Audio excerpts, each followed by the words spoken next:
Hello guys, দেখুন Malaysia স্বামী স্ত্রী মাছ ধরতে যেখানে কাজ করে ওরা দুজনেই এই ঘাস আছে না, এই ঘাস লাগায় ওরা ওরা কাজ করে ঘাসের কাজ। এখন রেস্ট টাইম, তাই এভাবে স্বামী স্ত্রী দুজন গেছে মাছ ধরতে। ওদের সম্পর্ক দেখলে আসলে হিংসা করার মতো, এত মিল দুজন, মানে আমি জীবনে কাউকে দেখিনি। আর বিশেষ করে যে মহিলাটা, স্ত্রী, ওনাকে আসলে অনেক শ্রদ্ধা করার মতো, অনেক সম্মান করার মতো মানুষ নেই। স্বামীকে এত পরিমাণ হেল্প করে, এত পরিমাণ সাপোর্ট করে, মানে এটা আমার চোখে প্রথম মনে হয়। দেখুন,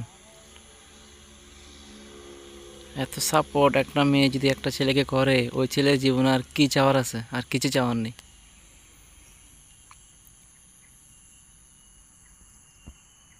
মাছ ধরতেছে দুজন মিলে। এটা একটা নদী, ছোটখাটো একটা নদী। এখান থেকে এখন ওরা জাল কিনে আনছে, কালকে মাছ ধরবে।